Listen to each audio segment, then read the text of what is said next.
January 2nd, I was quietly summoned to the Pentagon to meet with the Joint Chiefs of Staff. Each branch was represented: the Army, the Air Force, the Navy, and the Marines. "Michael," they said to me, "we don't know what the fuck we're doing."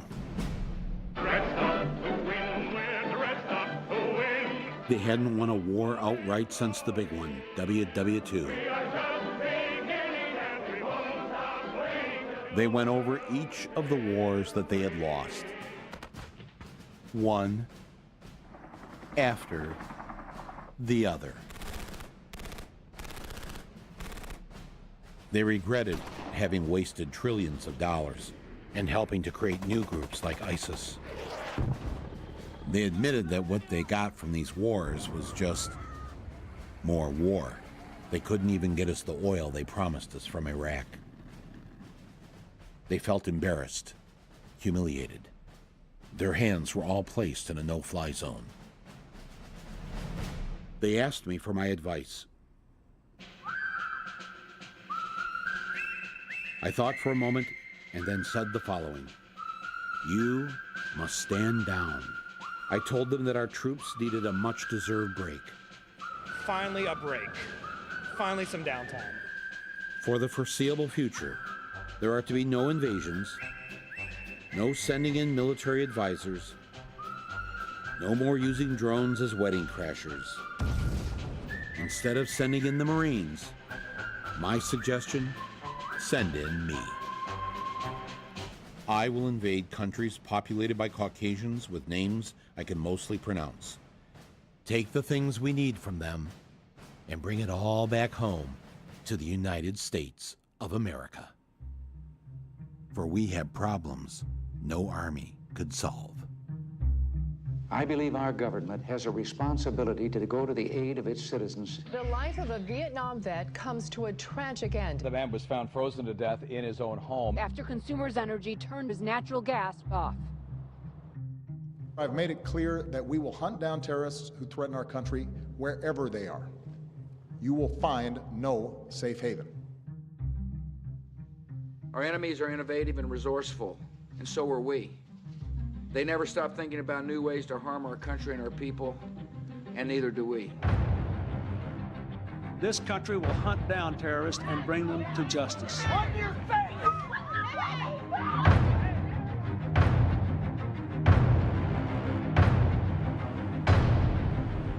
The rule of law, not the law of the jungle, governs the conduct of nations. One of the things this country stands for is Put your hand behind you. freedom.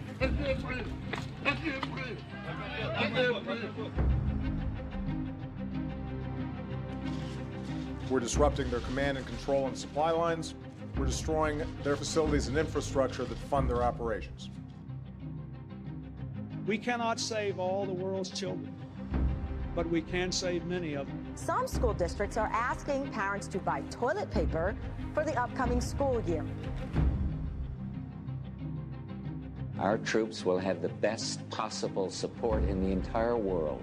Banks illegally foreclosed on nearly 5,000 service members while they were fighting abroad. We destroyed a threat and locked a tyrant in the prison of his own country. I've been in prison almost 42 years for something I didn't do. I spent my 20s, my 30s, my 40s, and nearly all of my 50s in prison. Should the day come when we Americans remain silent in the face of armed aggression, A doctor in the middle of the abortion debate was gunned down in the church lobby while serving as an usher. then the cause of freedom will have been lost. We will not hesitate to use our military might to defend our allies and our way of life.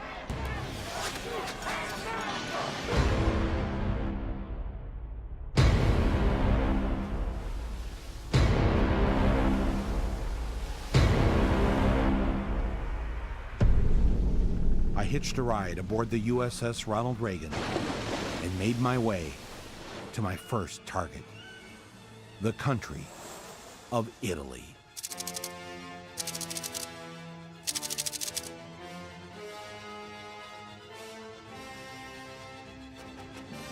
It was time to invade.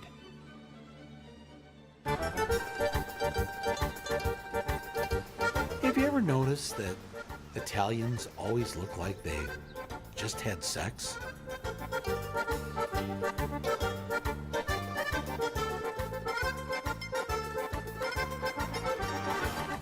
Meet Johnny and Christina Fancelli, two working-class Italians. Johnny is a cop, and Christina orders clothes for department stores. It was my first encounter with the enemy.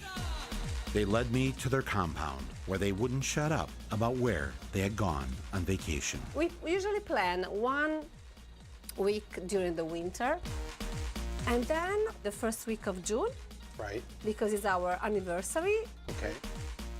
Then 3 weeks in August. Okay. Because in Italy, during the month of August is usually like a shutdown. And are you paid for these weeks? Yeah, sure. Because every year we usually have like 30, 35 days of, holidays. Paid holiday. We are paid. So wait, that's 5 days a week? That's 7 weeks. Plus we have the national holidays. How many are there of those? Days. 12 days. So that's another week or two. Più c'è il santo patrono. Each city has a saint patron. Patron saint, yeah. It's a city holiday. And you're paid for this day? Yes. Yes. And when you get married, you have 15 days more. Yeah. 15, wait a minute. 15. When you get married, you have 15 days paid holiday? To go on honeymoon. To go on honeymoon. Yes. They pay for your honeymoon. Yes. They pay for your honeymoon. Yes. 8 weeks paid vacation. In December, we have an additional salary in Italy. I think everybody. What's additional mean? We call 13th because 12 months, so we have the 13th salary in December. Wait a minute. Yes. Wait a minute. You get this 13th month, this imaginary month that you didn't work. Yes. And then you get another salary during the month of December. like that what? is paid 10% more? No. 20? No, a full salary. So you get 2 months' pay for 1 month of work. Yes. Why? Your regular pay is to pay the monthly bills. What money do you have left over to go on vacation? That's the way the Italians see it. What good's a vacation if you can't afford to go on it? If you don't use all those days, the following year, you still have the vacation of the previous year. Wait a minute. So you don't lose that. No, that's not true. It's true. No, that's not true. Tell him how many days you have. Io ho 80 giorni. 80 days. You have 80 days in the bank. Ma in non the, li posso, in the holiday bank. Sì, ma non li posso fare perché lei lavora. Io vorrei fare di più. He would like to do more, of course. Of course. But how do companies make any money if they pay all this to their employees?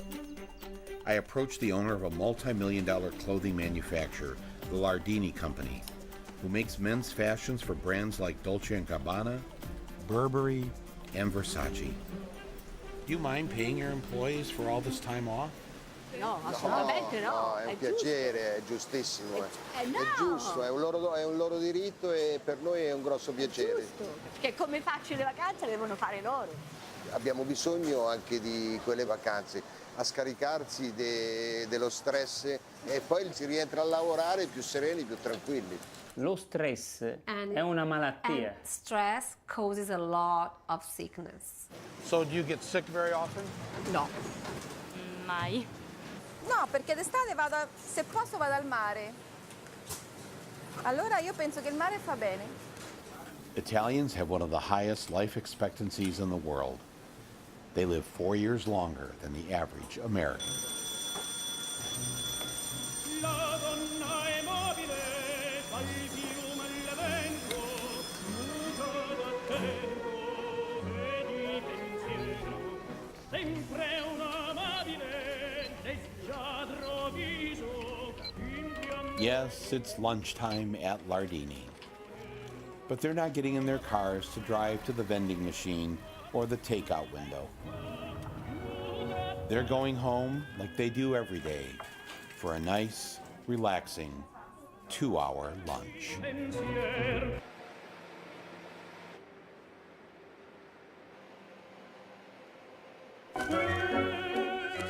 Do you come home every day for lunch? Da noi sempre.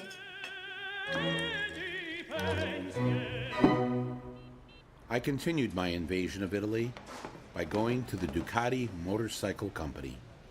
Agreeing to meet with me for a possible surrender was the CEO of Ducati, Claudio Domenicali. Here is the very end of the assembly line. You call this an assembly line? Well, the line is hardly moving. It's moving very, very slow. Very slow. The CEO explained to me that his workers have numerous weeks of paid vacation, including other benefits, as well as a strong union. He saw no problem with any of this. We really feel that we are being rewarded by this because the people are very committed. Right. There is no clash between the profit of the company and the well-being of the people. There is no clash between the profit of the company and the well-being of the people. Yes. He explained that by paying a good wage with good benefits, the company still made a healthy profit. Here we go again. You know what that means. It's lunchtime, Italian style. Grown men eating vegetables and smiling. What kind of factory was this? All the fine benefits these workers have, vacation, wonderful lunch. How did this come about? È stato aspre battaglie. I nostri avi sono stati perseguitati, sono stati incarcerati, hanno subito delle condanne, fino ad arrivare alle grandi esplosioni a normativa di legge. Is this still a struggle? Lo è sia in termini fiscali, lo è in termini di lotte, lo è in termini di negoziato, lo è sempre comunque così, mai è regalato. È così che si realizza il beneficio dei dipendenti.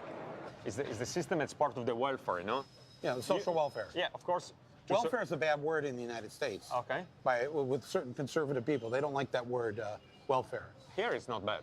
It's not a bad word. For whatever reason. It's a good word.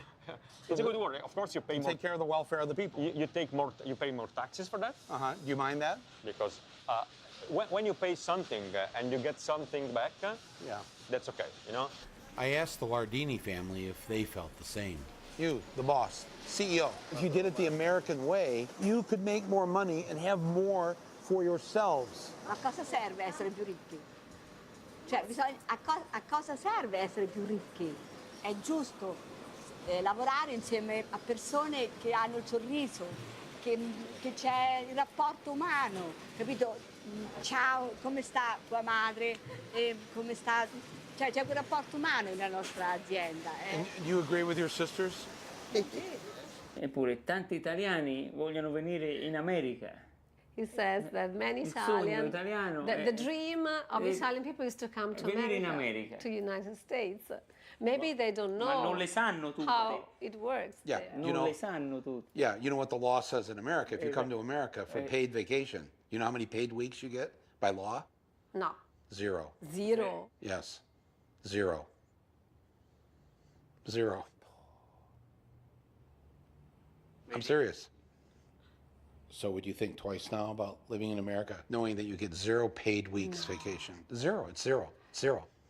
The law does not mandate a paid vacation for anybody. So if you decide to go on holiday, you're not paid for that days. So that is correct. Now, if you have a good union, you may have a contract that says you get 2 weeks paid vacation. In a year?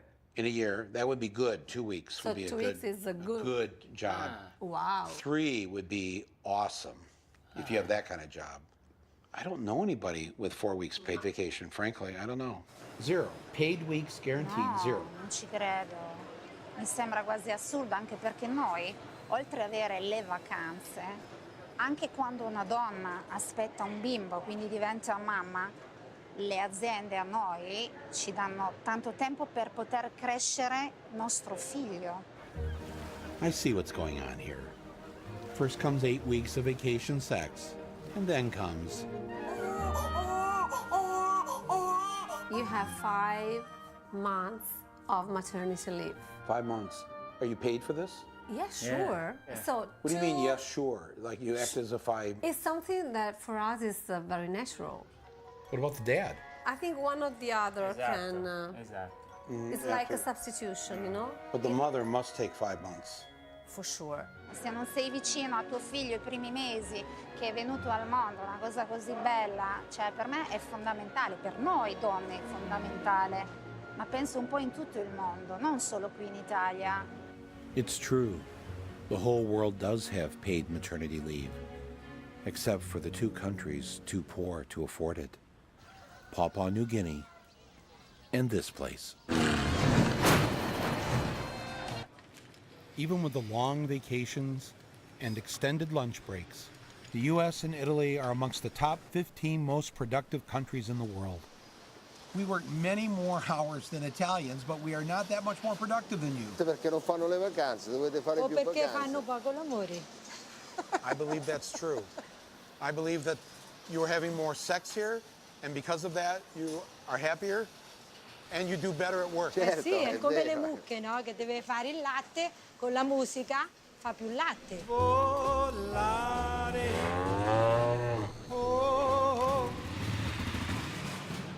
I've come to Italy, and I've invaded Italy, one man army, to take the best ideas I can find here, bring them back to America, and convince my fellow Americans to do some of the things that the Italians do. And one of the things I'm going to take from you is this concept of giving workers 8 weeks paid vacation. Certo, quello è un piacere da parte nostra, sì. 2 or 3 years from now, they're going to be known as American ideas from that point on. Even though you were doing it here first. Yeah. You don't mind? No mind. No worry. We have a deal. I shake your hand for that. Thank you, sir. And thank you for being the first CEO to meet with me on a factory floor. Big pleasure. We have my American flag here, and I'm going to plant my flag here, Ducati. Good. We've got something good for the United States here. I'm going to just plant the American flag right here in your living room. Is that okay?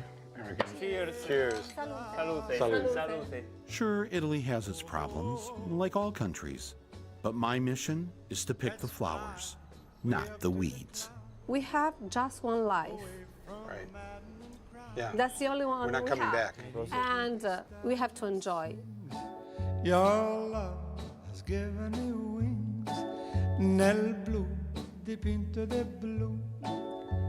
Venite di stare lassù nel blu dipinto di blu.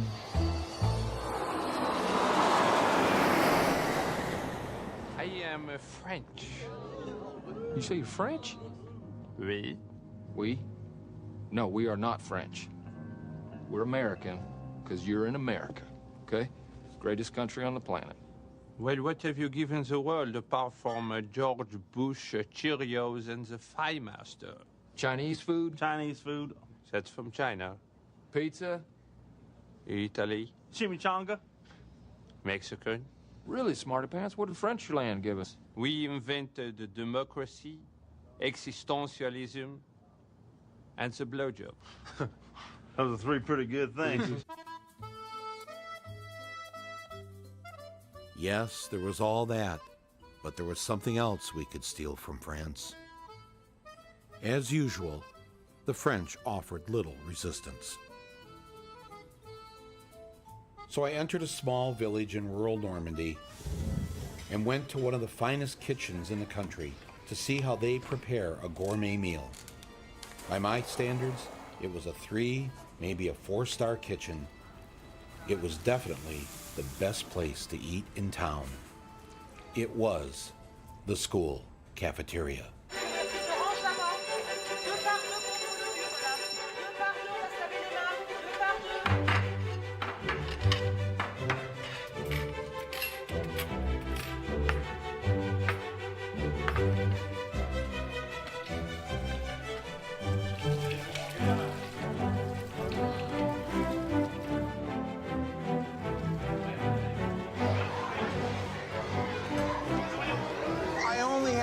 French in school.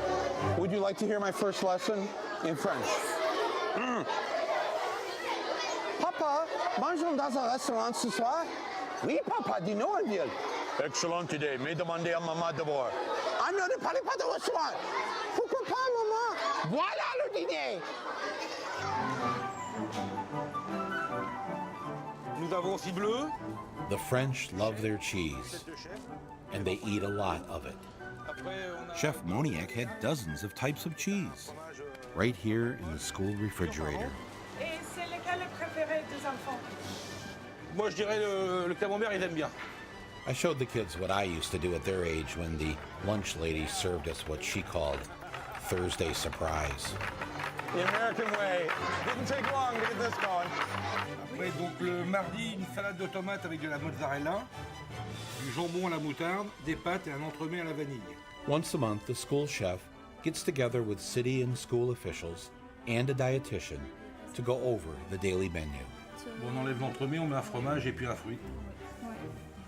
Why is the mayor's office concerned with what is being served in the school cafeteria? C'est-à-dire que les enfants doivent apprendre plus tard à bien manger, équilibrer et à faire attention à ce qu'ils mangent. You see, here in France, lunchtime isn't just 20 minutes where you have to stuff your face as fast as you can. They consider lunch a class, a full hour where you learn how to eat in a civilized manner, enjoy healthy food, and serve each other. And yes, drink water. Lots of water. Water. They don't stand in a long line waiting for a bunch of slop on their plastic or styrofoam tray. Wow. Actual real China. Yeah. The chefs bring the food to them. Scallops with a curry sauce. Curry sauce avec de la crème fraîche. Wow. And what, carrots? Ça, c'est la coquille de Saint-Jacques. Oh, okay. And this was just the appetizer. C'est bon. French fries. Ah oui, peut-être 2-3 fois dans l'année. 2 times a year you'll have French fries. But French is in the word. I couldn't find a single vending machine in the school, so I smuggled in some contraband. Do you drink Coca-Cola? No. You don't? No Coca-Cola? No? Coca-Cola, you don't drink? You don't drink Coca-Cola? No. Nobody drinks Coca-Cola? Here. Try this. No. No. Want to try Coca-Cola?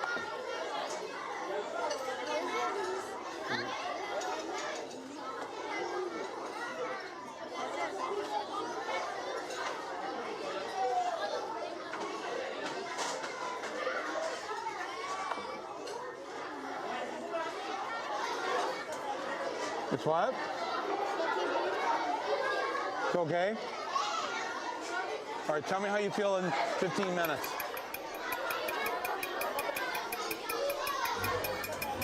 How about a sloppy Joe? Jamais. Never. Never. Never. On this day, the children were being served lamb skewers and chicken over couscous, a 4-course meal that included a cheese course and dessert. Here's something I'd never seen before. When does a kid share his ice cream? Come on, you've had a Whopper. You've snuck somewhere, sometime in your life and had a Whopper. Moi, jamais mangé de hamburger. Well, you haven't lived till you had a Whopper. What's for lunch? The daughter of one of our crew members is a high school student near Boston. When she heard we were filming a school lunch, she started sending her mother pictures of what her school lunch looked like. This is what American children eat for lunch. C'est du pain. Okay, yes, that looks familiar. Ça, c'est quoi, en fait? Et de la sauce pizza. Does that look good to you? Non. Non. Pas ça, surtout. We don't know what's inside this. C'est pas très équilibré. Non. Franchement, ça donne pas envie de manger. Hein. Yeah, I know. It's like I'm showing you photographs in an episode of CSI here. Bah, les pauvres élèves. You know it's bad when the French pity you. What's even more remarkable is that Chef Moniac spends less per lunch than we do in our schools in the United States. And this public school is not in a wealthy area. In fact, I got a hold of a copy of the menu from one of the poorest schools in one of the poorest towns in France. And this is what they're eating this month. A fillet of cod in a dill sauce, fennel and beef stew, moussaka, and a choice between a caramel or vanilla flan. Not to mention, there's at least one cheese option every single day. It seemed almost unbelievable that this country, which provides free health care for its people, nearly free daycare, also makes sure that the school lunches are fit for a king. I had to ask myself, how do the French afford all of this? Europe, for the past 4 decades, has been raising taxes. Very high income taxes. Some higher taxes. They're sick of the high taxes. Gerard Depardieu said, no more. I'm out of here. Here's how much the average working American pays in income and Social Security taxes, and those taxes get us the basic services: police, fire, roads, water, war, and bank bailouts. And here's what the average French worker pays in taxes: a little more than we do. And for paying just a little bit more, they too get the basic services, but they also get all this extra stuff. We can get some of that stuff too, but we have to pay extra. And when we pay extra, we don't call it a tax. We call it tuition, and daycare fees, and the nursing home bill, and co-pays, and deductibles, and on, and on, and on. We don't call them taxes, but they are, and we pay a whole lot more than the French. One more thing. Every French paycheck has a detailed list of where their taxes are going, line by line. This is what our paycheck looks like. Other than Social Security and Medicare, it doesn't say a damn thing. Maybe if we saw where our income taxes were going, we wouldn't let Congress spend nearly 60% of it on this.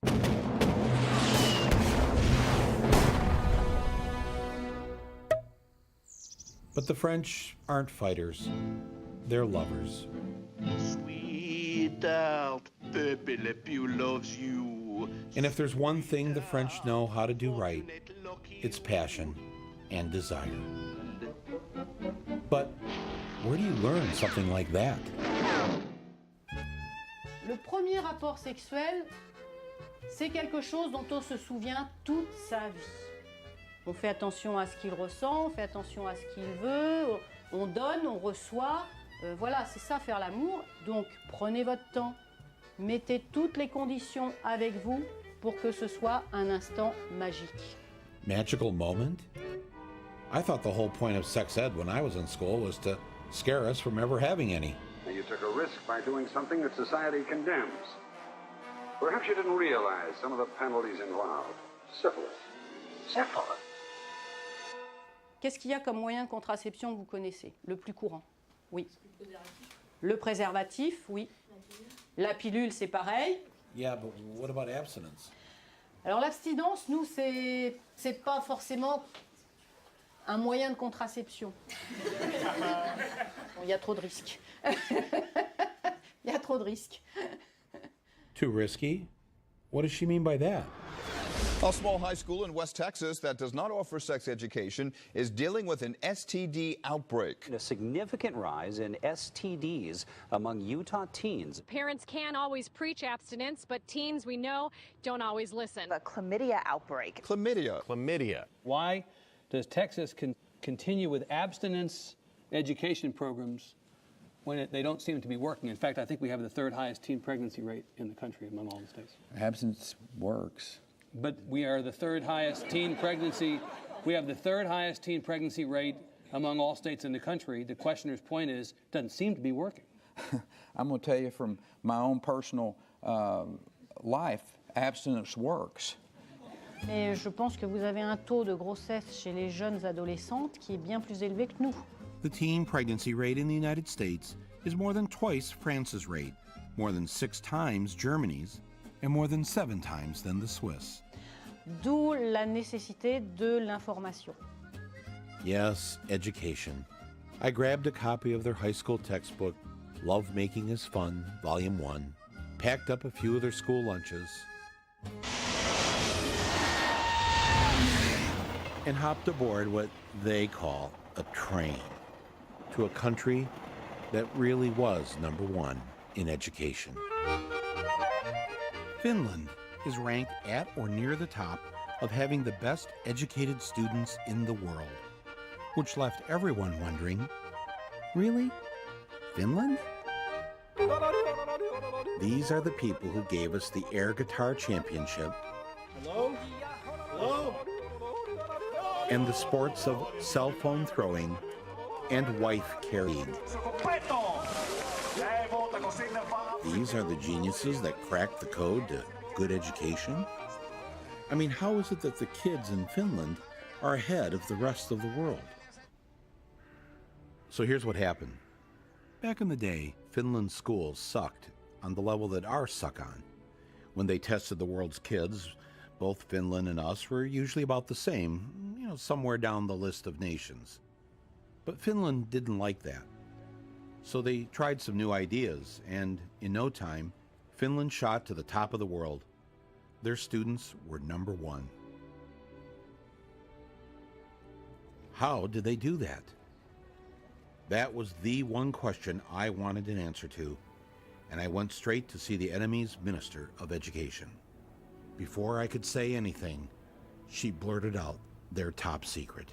They do not have homework.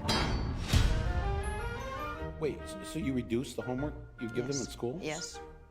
They should have more time to be kids, to be youngsters, to enjoy the life. How many hours of homework did you get last night? About 10 minutes or something. 10 minutes of homework? Yeah.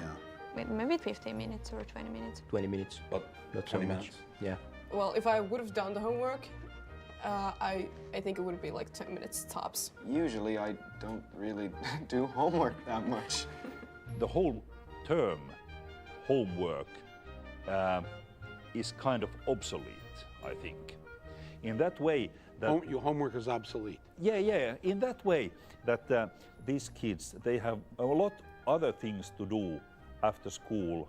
Like what? Like being together, like being with a family, like doing sports, like playing music, like reading. So they have no homework. What if all they want to do is climb a tree? They could climb a tree, yeah. They can climb a tree, then they learn how to climb a tree. But they'll end up, while climbing the tree, probably finding out about different insects, and they can come to school next day, tell me about what they found. Compared to the older kids, how many hours a day do the younger ones go to school? Mondays, 3 hours. Tuesdays, 4 hours. It varies. It's 20 hours a week. So they're, oh man. Now, does this 3 or 4 hours at school include the lunch hour? Yes. How are they learning anything? How are you getting anything done? Your brain has to relax every now and then. If you just constantly work, then you stop learning. And there's no use of doing that for a longer period of time. Finland students have the shortest school days and the shortest school years in the entire Western world. They do better by going to school less. How many languages do you speak? English, yeah. Swedish, Spanish. Finnish and Swedish. Finnish, English and German. French, German. Finnish and English. English, Swedish and French and Spanish. So you were an exchange student in the U.S.? Yeah. When you got back here in school, what did you notice that you felt relieved about? No more multiple choice exams. No multiple choice exams here? Or very few of them, if any. Really? Because all of my exams in the U.S. How do you answer the question right if it isn't listed as one of the 4 choices? You write your answer. You have to know it, actually. Yeah. You actually have to know it. Yeah. If there was one thing I heard over and over again from the Finns, it was that America should stop teaching to a standardized test. Get rid of those standardized tests. National testing. The standardized tests. Standardized testings. What you are teaching your students is to do well on those tests, and you're not really teaching them anything. No, we are teaching them. We're teaching them how to flunk a test, and then a bunch of schools fail the test, and those schools are turned into charter schools, and then somebody makes a lot of money. But school is about finding your happiness, finding a way to learn what makes you happy. They figure now about 1/3 of the school time the students are in school is spent preparing for the standardized test. And so they've eliminated a lot of things that aren't on the test. So music is gone, art is gone, poetry is gone. Yeah, in many schools. Civics isn't even on the test. So now schools are dropping Really? civics, yes. Civics, American civics. Okay. Unbelievable. We got rid of poetry. Really? Yeah. Yeah. Why? It's a waste of time. When are they ever going to learn? When are they ever going to speak as poets when they're adults? How does that help them get a job?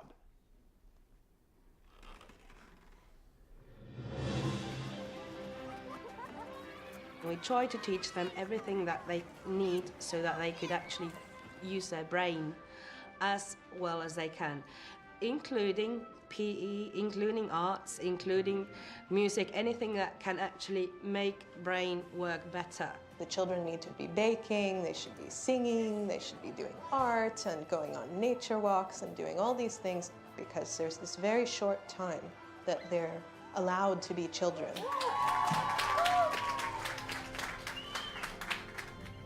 If you don't have standardized tests here in Finland, how do you know which schools are the best? And, you know, people need a list. The neighborhood school is the best school. It is not different than the school which can be, for example, situated in the town center, because all the schools in Finland, they are all equal. When we move to a new city, we never ask where the best school is. It's never a question. So nobody has to shop for schools. There's nothing different in any of our schools. They are the same. It is illegal in Finland to set up a school and charge tuition. That's why, for the most part, private schools don't exist. And what that means is that the rich parents have to make sure that the public schools are great. And by making the rich kids go to school with everyone else, they grow up with those other kids as friends. And when they become wealthy adults, they have to think twice before they screw them over.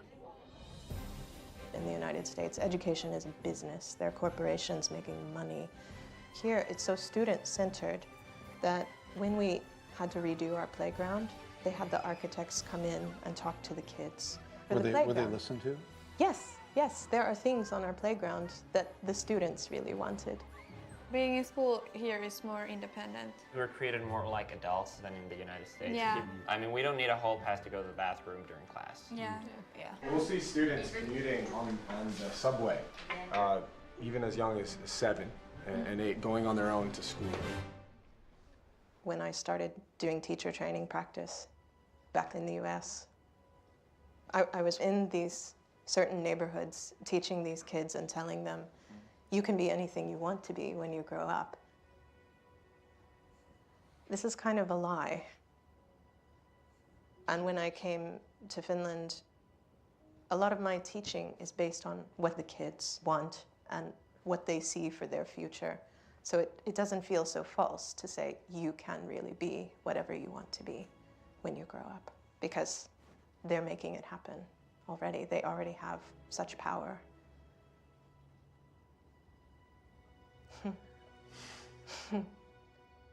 That's upsetting to think about that, that our kids don't have that. That's really beautiful. It's not that we have figured out something that nobody else has done in education. That's wrong. Many of these things that have made Finland perform well in education are initially American ideas. We try to teach them to think for themselves and to be critical to what they're learning.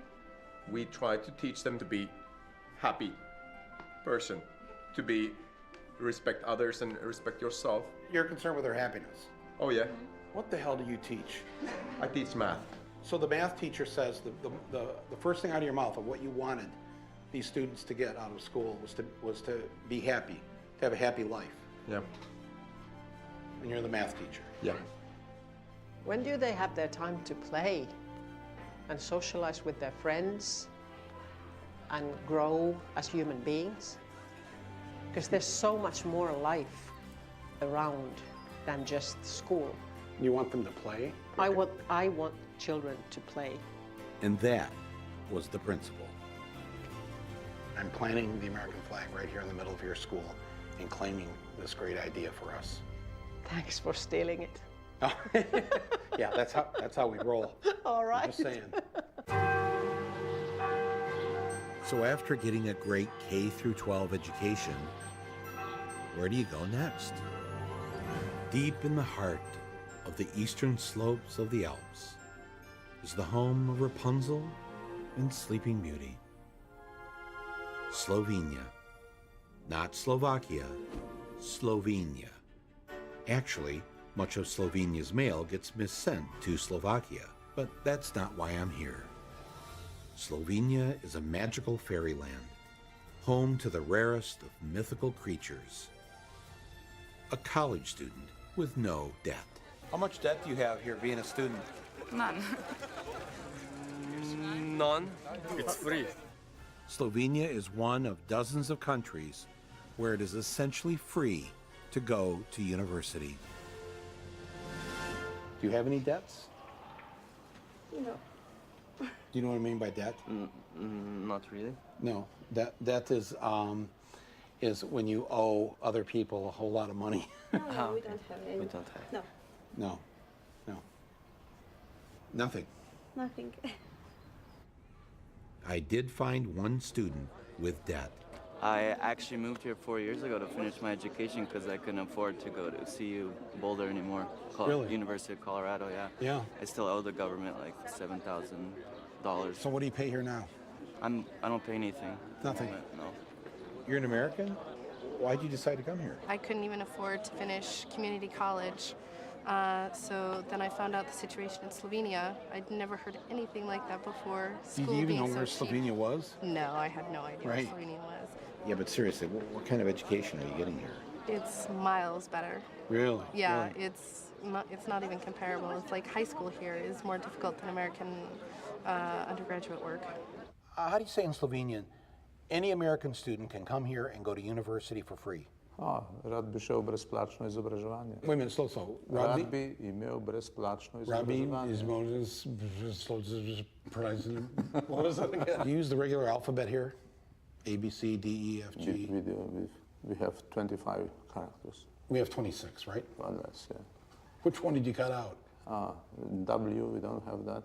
Did you cut out W while Bush was president, or was that before? I'm just curious. It's not, it's from the beginning. It's from the beginning. It's nothing to do with Bush. Nothing. Okay, all right. Luckily, the University of Ljubljana in Slovenia offers nearly 100 courses of study that are taught in English. Why do they do that? You're a foreigner. I mean, their tax dollars are paying for you. Well, I think the thing is that here education is really seen as something that's really a public good, and the issue is once you start charging foreign students for education, you automatically open up the idea that you can charge everyone, and as soon as anyone starts paying tuition, the entire idea of free university for everyone is under threat. That changes the nature of school being a public good. A while back, the government of Slovenia decided it was time to start charging students tuition. That sent a shockwave through the country, and the students responded.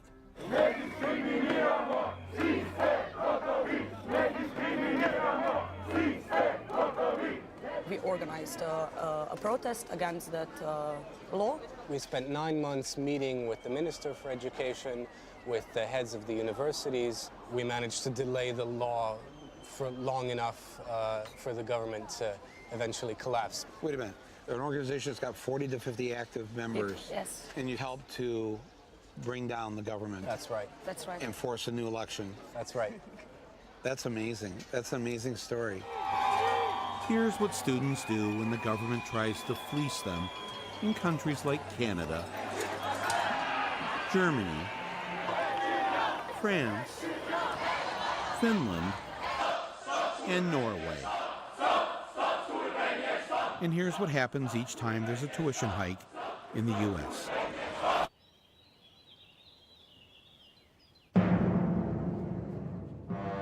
I would like to give you a small present to memorize your visit thank to you. the university.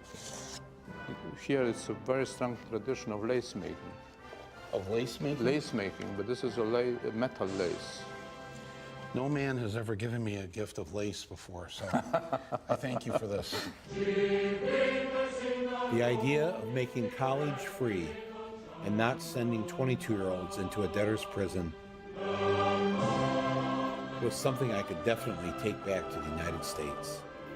I asked for a meeting with the president of Slovenia, and strangely enough, they gave me one. How are you today? Welcome. Thank you. Oh, it's such a pleasure. No, it's an honor to meet you. Thank you.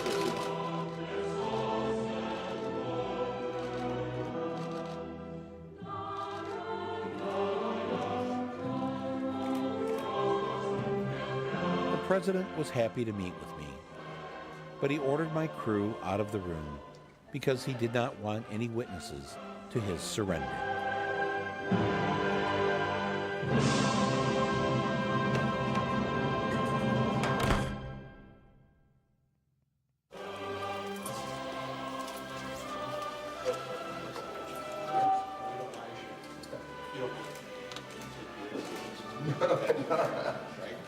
We'll change it really, okay? Yes. After that. Okay, thank you so much. It's been such a privilege. It's really good.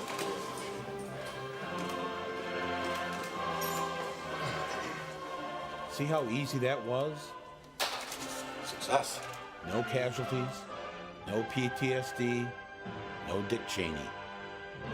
Just me walking away with something better than oil. I have just met with the president of Slovakia, and he has surrendered to the United States. I have invaded your country, essentially, to take this incredible idea that all college should be free for everyone. Thank you.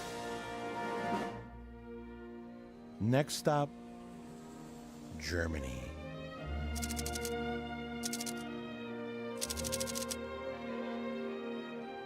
With no student loans to pay off, imagine then going into the real world and getting a job where you only worked 36 hours a week but got paid for 40. A place where you can still find a thriving middle class, even amongst people who make pencils.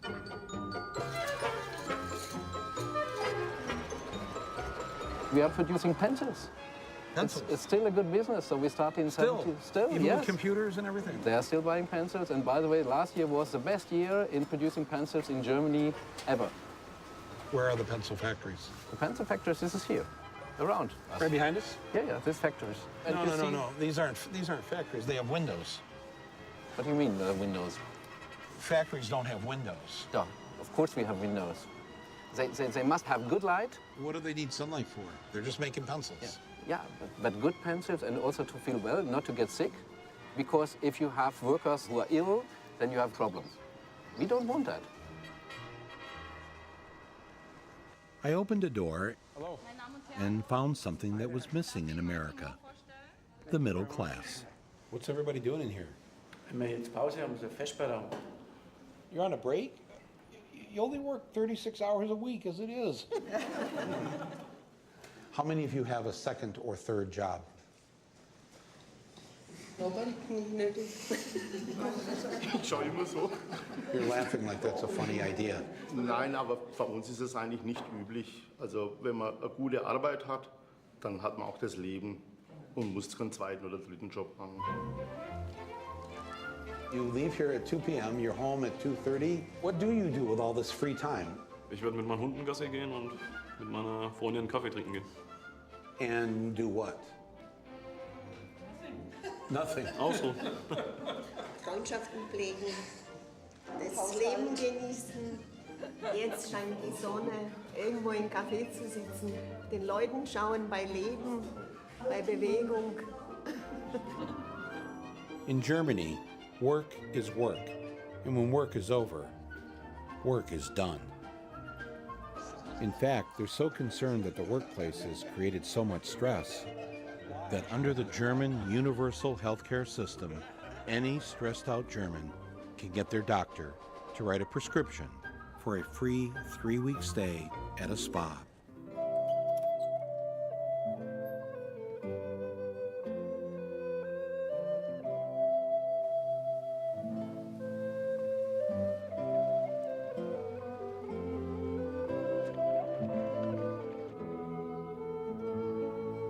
Dankeschön. Oh, Schatz, danke. Bitte. So schöne Blüten. Oh, danke. You don't have to cook, you don't have to wash. I need time for me, I need more time for my children. We have massage, gymnastics, and we go to the pool and we eat healthy. It's very yummy. I don't understand why the government does this. Because it's cheaper. In the long run, it's cheaper. Definitely to prevent worse sickness. Mm-hmm. Yeah. So it makes sense to pay before. And what about the kids also? Yeah, well, some kids get massage. The kids get massage? Yeah. Yeah. Yeah. They really like. We are in paradise here.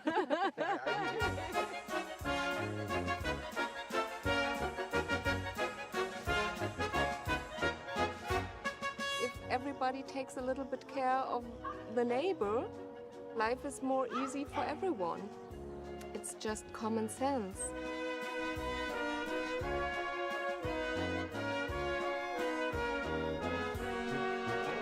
One of the reasons that German workers have all this free time and other benefits is because they have power, real power. It's a law that companies have to have a supervisory board which consists 50% representatives from the workers' side. That's right, not a token worker on the board. Half of these boards are workers. And one of the good things about having workers with power on the board is that when the company breaks the law, End of the road. Volkswagen, the world's largest automaker, was busted for cheating its way around the law. the workers make sure the company is prosecuted. That's why companies listen to the workers. We ask our employees, what can we do better? Why? You're in charge, you're management. Just tell them what to do. They observe what we are doing and they make proposals, what we can do better. Do you ever adopt any of the workers' proposals? Yes, of course, we do it regularly, of course. Why, just to keep them happy, or? No, they have good ideas and they are... Well, they have good ideas. They have good ideas, they know... You don't really mean that. Yeah, of course, it's true. You're just saying that because the camera's on. No, they are so important and so intelligent. Believe me, it's the key to success. We know that the more you give people a say, the more they help the company to win. The latest area that German workers have advocated for is how they're to be treated during their free time when they're not at work. It is against the law in Germany to contact an employee while he or she is on vacation. And now many companies in Germany have adopted the rule that the company cannot send an email to employees after work. At Mercedes, the company's computers will block any boss who tries to bother an employee at home. Employees have the right not to answer emails, and bosses are not supposed to intervene on the weekends or in the vacation or after normal working hours a day into the private spheres of employees. No, the Germans don't want to interfere with your private sphere. But things weren't always like this in Germany. Here in Nuremberg, they didn't just make pencils. They made documentaries.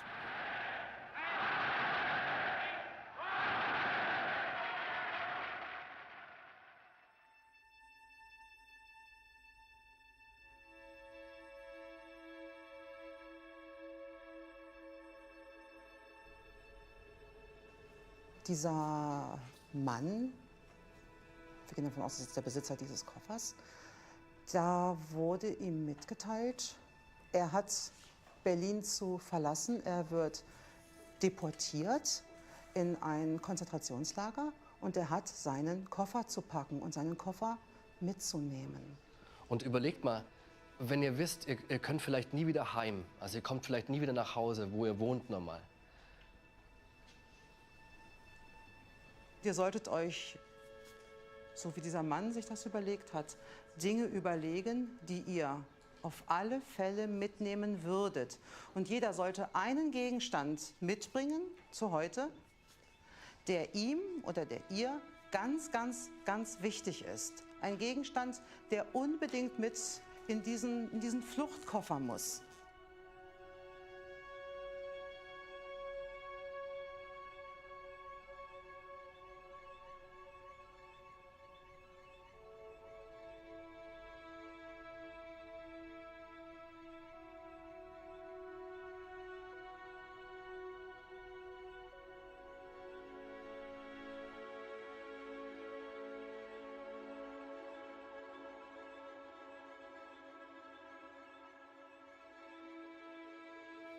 My duty is to make a future without such things, to make everything that this is never possible again, or to do everything.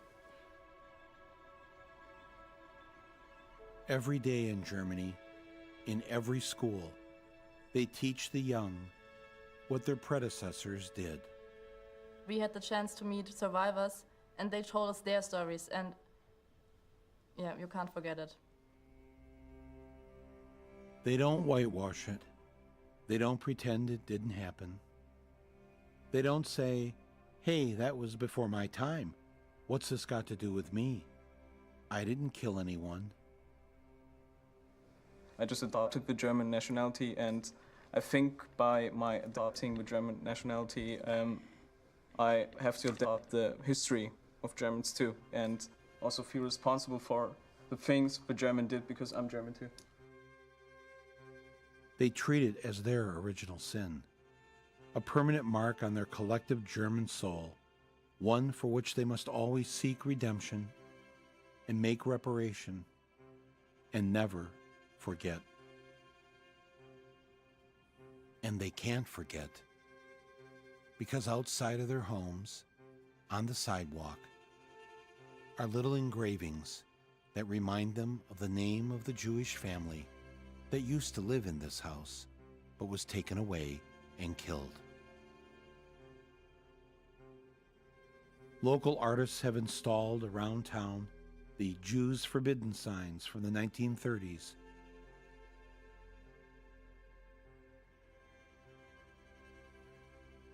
To remind today's generation that to be German isn't just about Beethoven and Bach,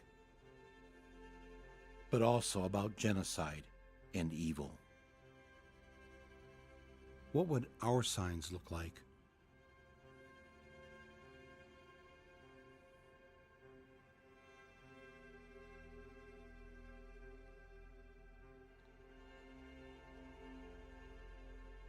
What would our classes teach? If we wanted to teach our young the whole story of what it means to be American, what reparations would we make? Have we truly changed? Until 2015, the United States never had a museum of slavery. Why do we hide from our sins? The first step to recovery, the first step to being a better person or a better country, is to be able to just stand up and honestly say who and what you are. I am an American. I live in a great country that was born in genocide and built on the backs of slaves.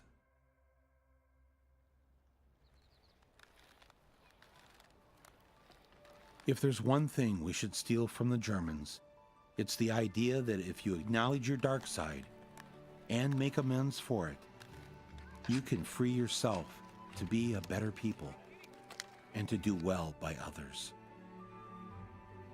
If they can do it, surely we can.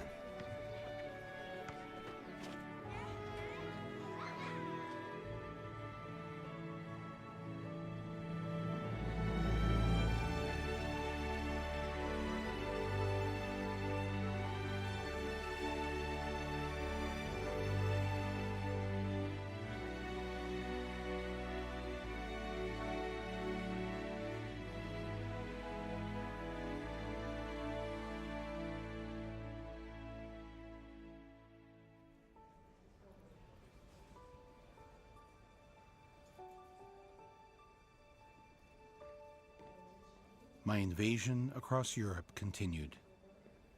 The next stop was Portugal, the country that helped to bring slavery to the Americas. After a few hundred years, they gave up the slave trade, but they kept the slaves' drums.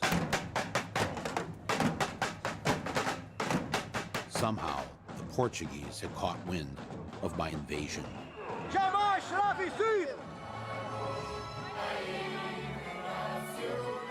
But of course, this was May Day, a celebration of workers held all over the world. In some countries, it's a day off work, but not in the United States.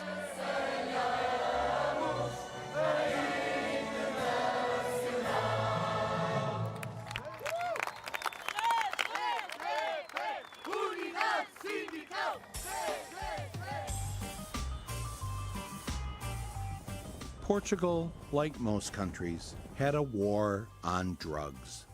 And like most countries, they were losing that war. So they decided to try something new. It's my understanding that you don't arrest people for using drugs anymore? No. No. No. Heroin, pot, meth, pills, nothing? No. If I told you I had cocaine on me right now, you wouldn't do anything? No. No. Okay. No.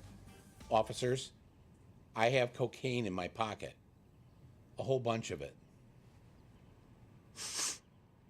Sorry, allergies. I found my way to the offices of Portugal's, well, I don't know what they call this guy. I guess he's some sort of drug czar. Nuno Capaz. You know, you look like a drug user. Yeah, people told me that before. I know that. Well, it helps me relate with them, so I'm okay with that. You don't care? I don't care. Yeah. No, not really. Right. Are you a drug user? Yeah, yes, I am. Yes, I am. What drugs do you use?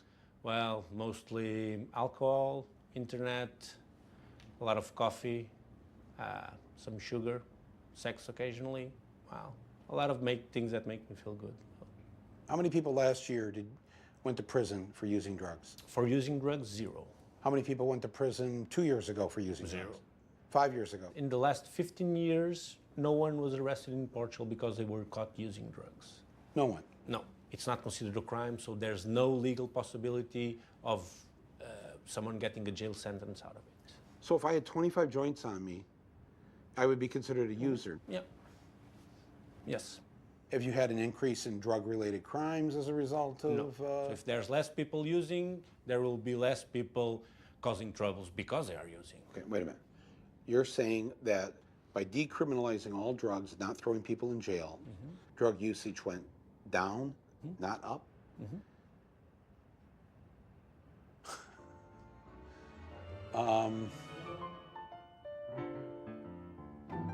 When you think about drug users, everybody thinks about those small 10% that are causing problems. People don't think about the 90% of people that are not causing any troubles, although they are using illicit substances. People that are using drugs might be causing harm. Causing harm to themselves, but not necessarily to others. But not necessarily to others. They may be bringing sadness to their marriage or their family or whatever. So does Facebook. Are we going to illegalize it? See, we think of it the other way.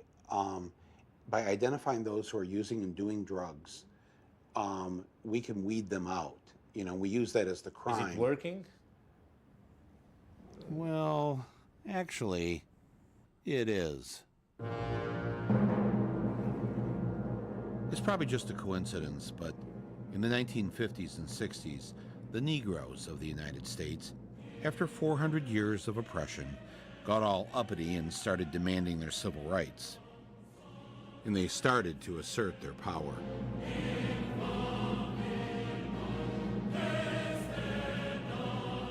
Our people want an end to the living hell that drug pushing has spawned.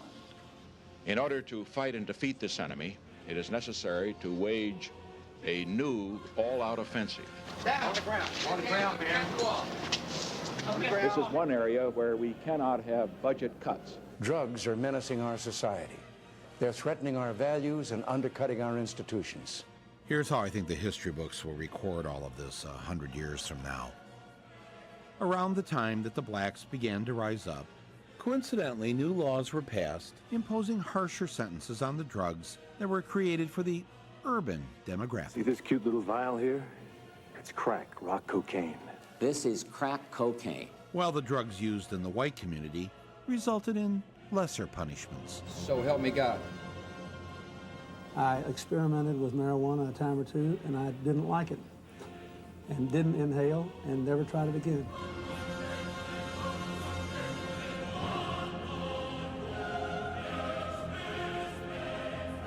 Their leaders assassinated, the uprising grew quiet, and over the next 4 decades, the police coincidentally rounded up millions upon millions of black men, stripping from all of them their right to vote, with 35 states not even letting them vote after they get out of prison. Which means that in states like Florida and Virginia, 1 in 3 black men cannot vote. When we fight drugs, we fight the war on terror. And the way you get the states with the largest percentage of terrorists to become red states is by taking away their right to vote. Yes, white America had inadvertently figured out a way to bring back slavery. And Master knew that the way to get rich was having all that free labor. Today's masters have found our prisons to be the perfect places to make their products for as little as 23 cents an hour. Yes, that burger you're eating, that airline reservation you made, the software you're using to watch the pirated copy of this movie, your child's backpack with its 5 hours of homework. I always wondered what Victoria's Secret was, and now I know. It's one of many companies that have used 21st century slaves. It was an act of pure, mad genius. So what do you do with your black people here? Do you have black people here? Yep. And you don't have drug laws to put them in prison? No. Whoa. You're telling me that if you arrested someone who was black for usage of drugs, they wouldn't go to prison? They wouldn't be arrested in the first place. The usage of drug is not an excuse to arrest anyone in Portugal, regardless of their color. Right, but it's a way to help control the population, if you understand what I'm saying. In the U.S., we have millions of black, mostly men, with a criminal record, and it's even though they're out of prison and they can't ever vote again. Our prisoners actually vote first. I'm here right now to steal your great idea and take it back to the United States. The thing is, well, it won't work if you just take it there and if you just go there and you just decriminalize drug usage, that's not going to work. You have to steal some other good ideas that we had before. Yeah, like what? An healthcare system that is universal and free for all, that will increase the accessibility to treatment. So what you're saying is it's not just taking back the decriminalization part of drugs. I am also going to have to convince the United States to increase treatment, basically take the stick out of our ass, and help people. Exactly. Que essa dignidade da pessoa humana é a coluna vertebral do nosso ordenamento jurídico. E todas as leis têm que ser baseadas com respeito e com observância a esse princípio da dignidade da pessoa humana. E esses princípios são-nos incutidos, mesmo em termos de formação, enquanto polícias, é um princípio básico da nossa formação, é o respeito pela dignidade, pela pessoa humana, sempre. As we were packing up to leave, the Lisbon cops asked if they could say something directly to law enforcement in the United States. Enquanto permitirmos que haja a pena de morte, os direitos, a dignidade humana não se consegue defender. The human dignity is above all. And the death penalty is against that dignity. Is against that dignity. Yeah. And you guys are cops, and this is how you feel. I don't know what to say. A lot of work to be done. A lot of work to be done. Yeah.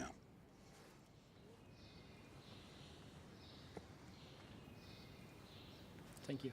Thank you very much.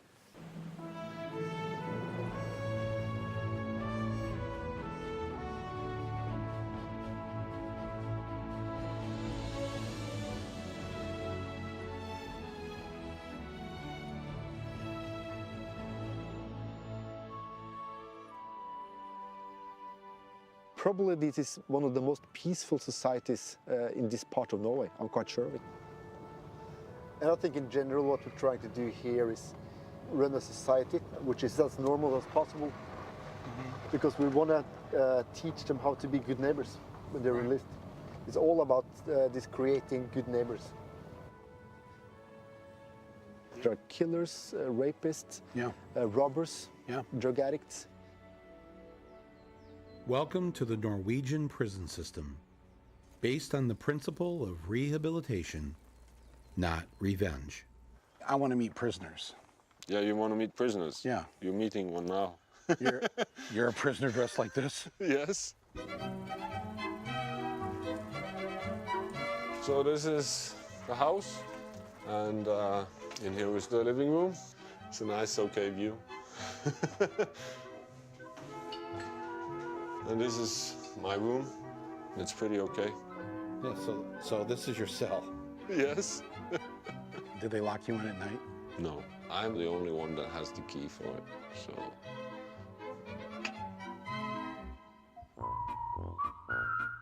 We watch TV, we can play basketball. Bicycle, running, swimming.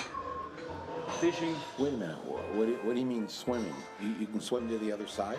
That is not allowed. From another side you can swim here, but you cannot swim from here to another side. Because they call escape. You're in prison for murder. Yeah. You killed somebody. Yeah. I can't help but notice that right behind you are a whole bunch of very sharp knives. Yeah.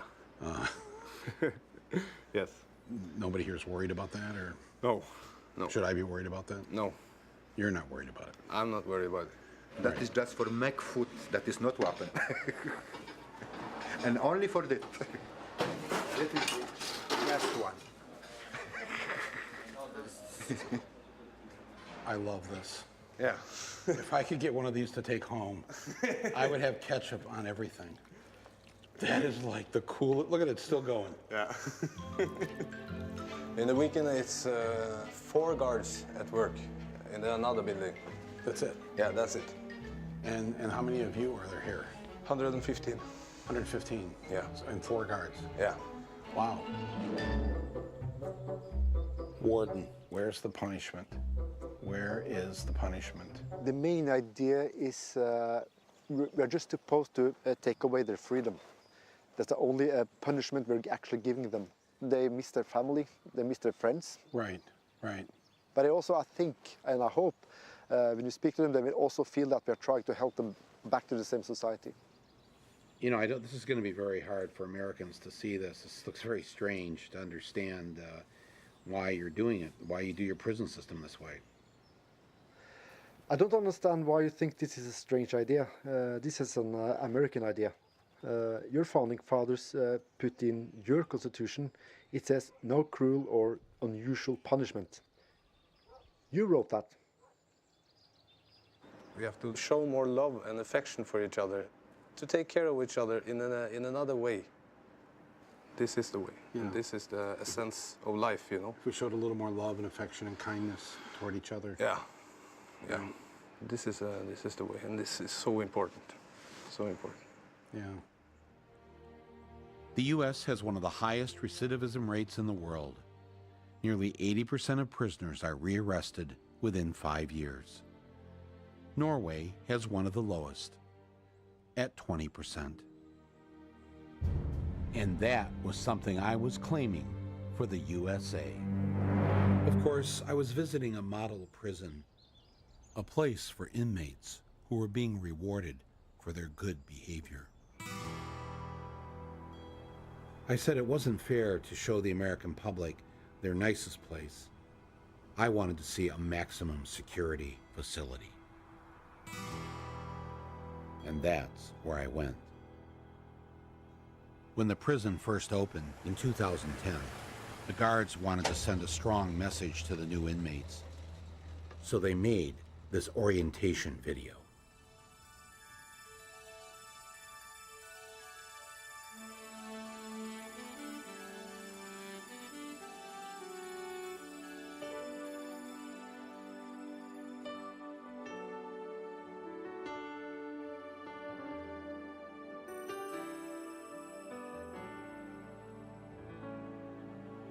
There comes a time when we hear the sudden call, when the world must come together as one.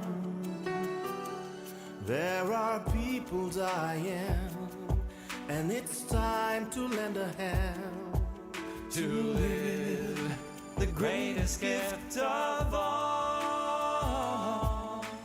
We can't go on pretending day by day that somewhere to make a change.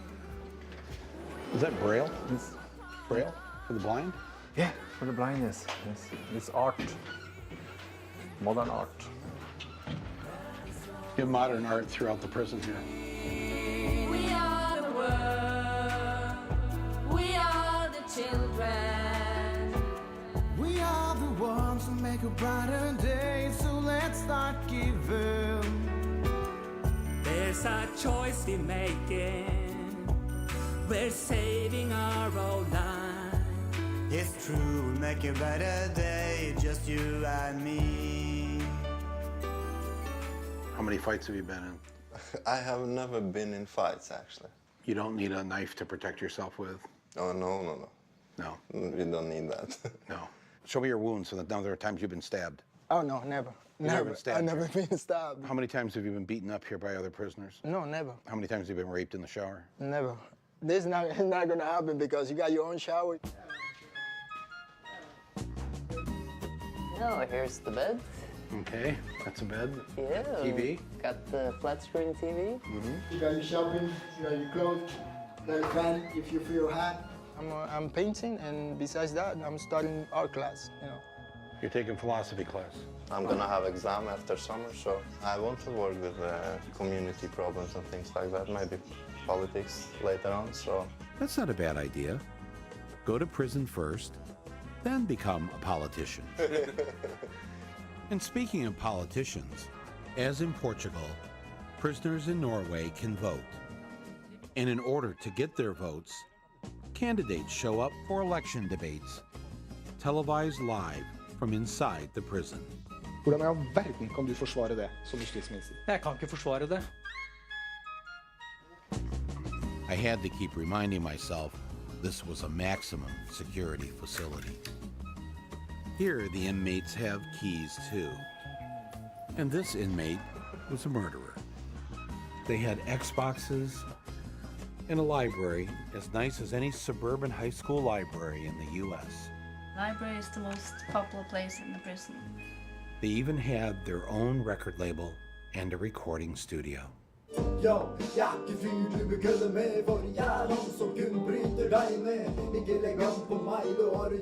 Music can actually open a lot of the creativity inside of them.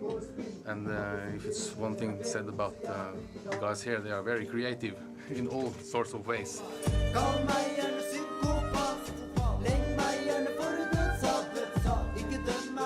They've got their own laundry, they've got a pantry, and yes, they've got their own knives too. Where are your guns? We don't need it. You don't need any guns? No, we talk to the guys, that's our weapon. That your weapon Yeah. is your mouth? Yeah. When it comes to do the job, they really do it good, you know, Yeah. because They here ask you how officers, you're they doing? serve you, you know, they there for you. The It's guards. it's not like in America, they there for beat the shit out of you. Crowd, motherfucker, crowd! Get him, we're this way. This way. Let's get him. Go. This way. Get him. Be big.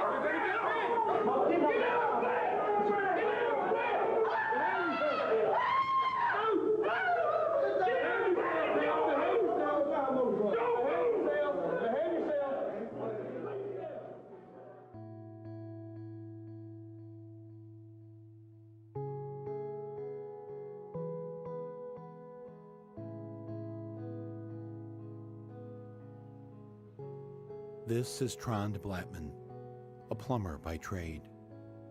On July 22nd, 2011, he lost his 17-year-old son when he was murdered with 54 other teenagers on a summer camp island in a lake in Norway. One killer who espoused neo-Nazi and racist beliefs. not only killed all of these children, but blew up a federal building in downtown Oslo. My son called me from the island and said, Daddy, there's somebody shooting at us on the island. What are we going to do? I'd never been on the island, so I didn't know what to answer. And I said, are you together with other people, other youngsters? Yes. Well, then hide and stick together, take care of each other, and be careful. He called me around 5:20, and he was dead just past 6. Do you wish that your son had a gun instead of a cell phone that day? What I wished that he had done was to swim. Because the ones who swam survived. We don't have death sentences here in Norway, so we kind of say that the mass murderer, he's going to have the same kind of treatment as everybody else. The justice system is going to judge him, and he's going to have his sentence. You cared about whether he had a fair trial? Yeah. You? Yeah. You yourself? Yeah. But don't you personally want to kill him? No. If you had the chance? No. If you had the chance? No. But he killed your son. Yeah, but no. You don't want to kill him? No. But he killed your son. Yeah, he killed my son. You wouldn't want but to I don't want to step down on the ladder and say, I have the same right as you thought you had to kill. I don't have the same right. Even though he's just a piece of scum. Yeah, but I know he's a piece of scum, but it doesn't give me the right to shoot him or kill him. So after this horrible act of terrorism, Norway didn't change its system. You don't try to institute a Patriot Act. No. You don't try to take away people's freedoms. No. You're cautiously thinking about arming the police now, but even that is bothersome and worrisome. Why didn't you respond the way we responded after 9/11? Well, let me put it this way. The whole establishment, from the Prime Minister, through the King's family and all of the officials in Norway, all of the press, the media, said, well, let's now take care of Norway. As we have been used to taking care of each other, we take care of Norway. So we stay together, we open our hearts, we open our society. We're going to have more democracy, more freedom of speech, because to lock up wouldn't help us. That would just create more hatred. Forvaring etter straffeloven paragraf 39 c nummer 1 med en tidsramme på 21 år og en minstetid på 10 år, jf. straffeloven paragraf 39 e første og annet ledd.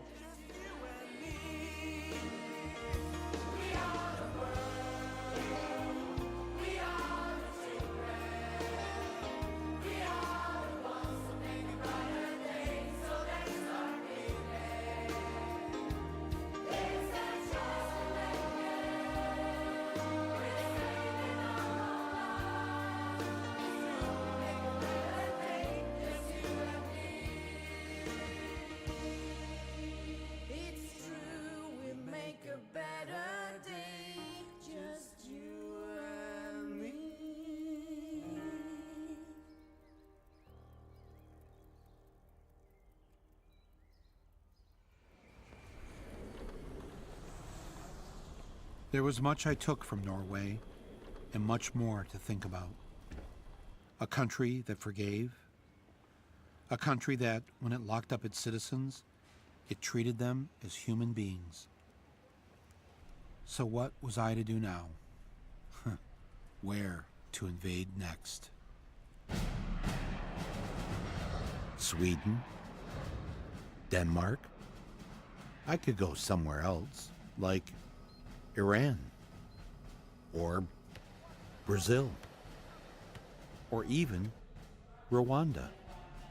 But I chose Tunisia. A country in Muslim North Africa that has something that we don't. Free, government-funded women's health clinics and government-funded abortion. On peut passer par là? Ça va? On peut passer. We have 24 reproductive health centers in Tunisia, and it's our main mission, contraception. We have IUDs, pills, implant, and of course condoms. So how about abortion? Yes, of course. In Tunisia, abortion is legal since 1973. And the Tunisian people are okay with that? Yes, because this kind of services help women to be the equal of men. And when a woman is well educated, when she works, she has a better quality of life, so she will have a better life expectancy. And I think that family planning has played a great role. As in other countries, once women had control over their own bodies, eventually both women and men want control over their own lives. And in Tunisia's case, that meant the dictator had to go. We are going to turn now to an almost inconceivable act of protest. More than a dozen men across the Middle East have now set themselves on fire to oppose corruption and repression in their own countries. This massive uprising began with one man, Mohamed Bouazizi, a 26-year-old college grad. He was unable to find work and forced to sell fruit in the street. Last month, harassed and insulted by corrupt officials, he snapped and set himself on fire. Mr. Bouazizi, he was a hero. Mr. Bouazizi was a martyr. He was a hero. He's a symbol. I thank him because he freed me of my fear. Fear of what? Fear of oppression. Fear of the government. Armed only with the fruit from Bouazizi's broken cart, the people of his town stormed the governor's mansion, and the revolution had begun. When the revolution happened, I was pregnant, and I was so proud that my babies are born free. They are born free citizens. They are born proud to be Tunisian. I wasn't proud. I was so ashamed. I studied in Paris, and I was like, I'm here, I can talk to you because it's in France, I'm safe, but I won't have the courage to outspeak in my country because I choose life, and I didn't have the courage to be persecuted, and I'm quite ashamed about that. So what did you do when the revolution started? The day of the revolution, the 14th of January, as I told you, I wasn't in the street because I was pregnant and I was having journalists all over Tunisia. I was trying really to not censor as much as I could because censorship was everywhere. And at some point, one of my journalists called me crying and said to me, my brother was shot 3 minutes ago. So what are you going to do now? And it was like a point of no return for me. I was ready to lose my job, to everything, but this guy, I still remember when I put the phone down and I said, okay, stop, there's no turning back. His brother is dead in front of him. So I went into the studio and said, guys are shot. We have to outspoke this. There were many women like Amel who played a key role in the revolution. They toppled the dictator and formed a democratic government. But when the newly formed Islamist party decided they didn't want women's rights as part of the new constitution, the women of Tunisia fought back.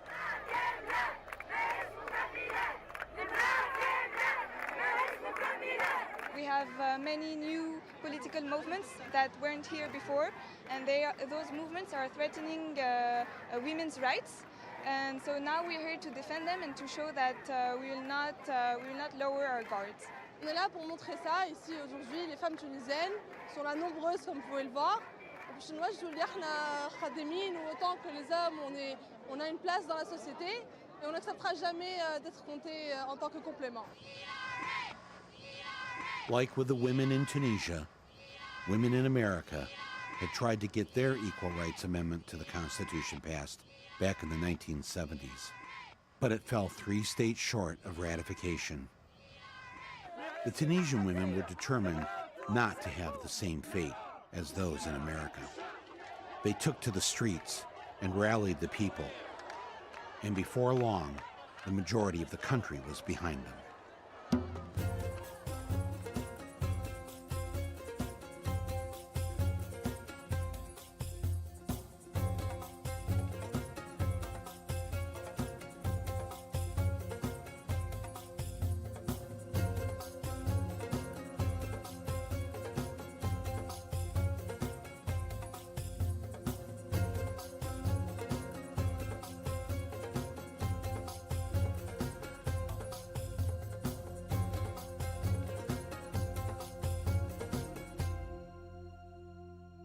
The final vote on the Constitution was passed with 200 voting yes, 4 abstentions, and 12 no votes. Although the conservative Islamist Party controlled the most seats in Parliament, they agreed to abide by the will of the people who wanted an equal rights provision for women in the Constitution. They also offered to voluntarily step down, even though legally they didn't have to. That's really amazing that you decided to step down and follow the will of the people as opposed to following, maybe what some religious leader might have told you to do. صحيح كان قرارا صعبا. قمنا بتضحية أخلاقية. السلطة ليست كل شيء في الحياة. السلم هو أولى من السلطة. وتجنب الدماء وتجنب الصراعات. That's not the impression that we're given in the United States of anybody who's a Muslim. Do you require women to cover their heads here? هذا خيار شخصي. لو استشارتني أنا لنصحتها بأنها تغطي رأسها، ولكن لا شأن للدولة بهذا. الدولة لا تفرض على المرأة لباسا معينا، ولأنه ما ثماش في الإسلام، والآخرون أيضا يفعلون ذلك، وكل يتحمل مسؤوليته أمام خالقه. How do you feel about discrimination against homosexuals? على أن ما يحصل في البيوت لا شأن للدولة به، فهناك حياة خاصة. ما يجري وراء الأبواب لا شأن للدولة به، فالدولة تهتم فقط بما يخالف القانون العام. Is there something you think America can learn from Tunisia? Americans are lucky. They belong to the most powerful country in the world. But being the strongest one maybe stop them from being just curious. I know a lot about you guys. I know your music. From the 70s until today, I dance on your music. I speak as much as I can your language. I know Henry Miller, Kerouac, Scott Fitzgerald. I wear your clothes. I eat your food. But I also have my culture. What do you know about my culture? Or Estonian culture? Or Zimbabwean culture? I read an interesting article about the average time an American spent watching the Kardashian show. Why do you spend your time for this? You invented the most powerful weapon in the world. It's internet, guys. Use it the right way. Check, read, watch, and then come to visit us. We're worth it. It's a little small country. Its name is Tunisia. It's in North Africa. And I really think we deserve, as the other countries, your attention. Because if you keep this way of thinking that you are the best and you know everything, it won't work.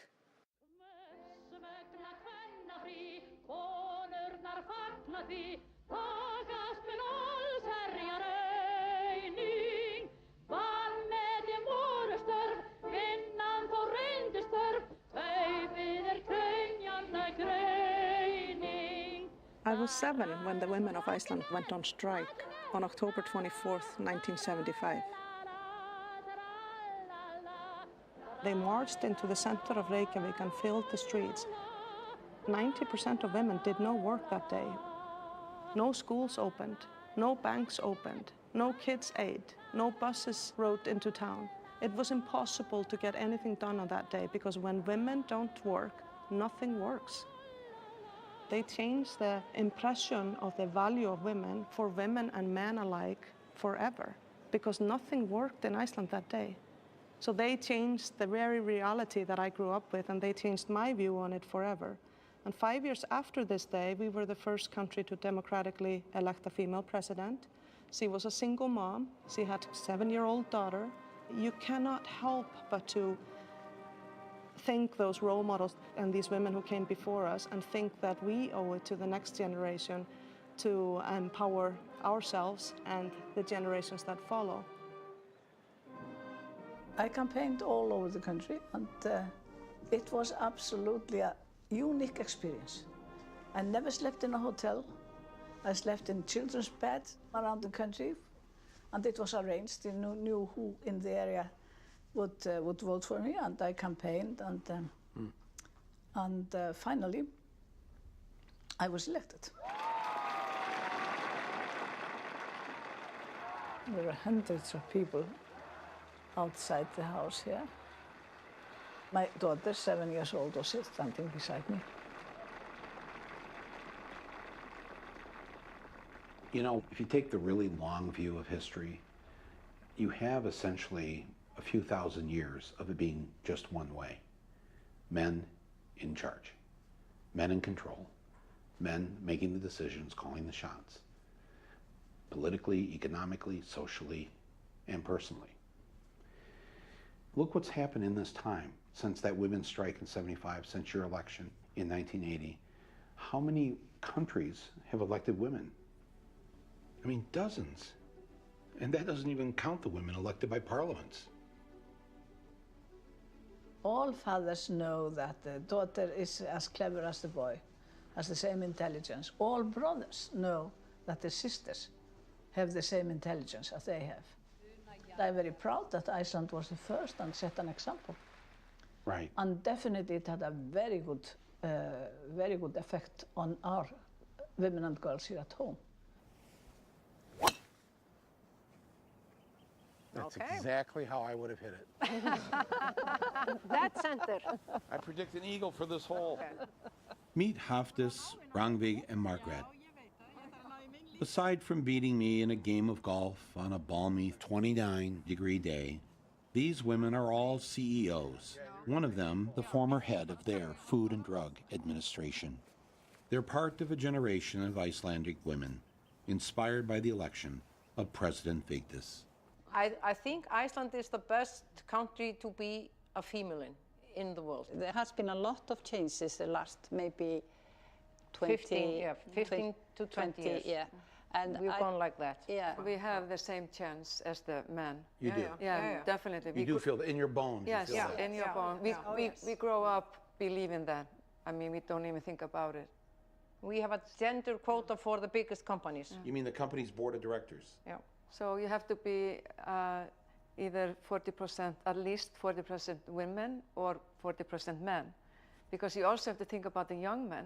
They need to get on the boards also. So it's a good law for them also. Right. Yeah. So it can't be more than 60% women. Yeah. No. That's true. Yeah. Research has shown us that, and this is international research, that once you have 3 women in the boardroom, that's when culture starts changing. Not when you have 1 or 2, because 1 is a token and 2 is a minority. But once you have 3, it all of a sudden changes the group dynamics. It changes how the dialogue is taken, what is discussed. And it's been well shown that that goes beyond the balance sheet when you have more women around the table. They start asking more about all stakeholders, and this is what I call a different moral and ethical compass. And I think this is extremely valuable today. And I actually don't think you can survive long-term in business without doing this today. Throughout my invasions, it was clear that where women had power and were true equals, people were simply better off. Yet here in Iceland, I felt that the women had taken this to an even higher level. And while they controlled nearly half the seats on company boards and nearly half the seats in parliament, it did make me wonder, what was it that the men of Iceland still controlled? When much of the world went into recession last year, no country melted down faster than Iceland, dragging down 3 major banks with it. The only bank to operate in the black is run by women. So, does gender make a difference in the financial world? Here's Sheila McVicker. Iceland's collapse was the fastest in history, with 85% of the economy wiped out in weeks. There was only one financial institution, Outer Capital in Iceland, that did not lose money for its customers. Founded by 2 women on the investment principle of, if we don't understand it, we're not buying it. There's a lot of talk here about the difference it would have made if more women were on the trading floors. It's been 99% men that wanted to take risk, wanted speed, wanted individual rewards and excessive rewards. There's new evidence emerging that some of what happens on trading floors may be partly the result of male hormones. When testosterone levels get too high, traders become overconfident, take too much risk, and the bubble bursts. Women, they think, what's good for the whole? Where men, more, they think, what's in it for me? It's a provocative question being debated around the globe. Where would we be if it had been Lehman Sisters? So do you think any of this would have happened if women had been in charge in 2008? I thought we had created a world that was on an empty pursuit for more. And I had a question about if this growth journey we had been on was really a successful business strategy that I had somehow missed during my MBA education. Is it a relentless pursuit for getting big, or is this the great big penis competition? So 20, 30 persons in Iceland has turned the whole economy on this island on its head? Yes. 20, 30 persons? Yes. That's insane. Yes, that is. Normally stoic and proper Icelanders have started protesting.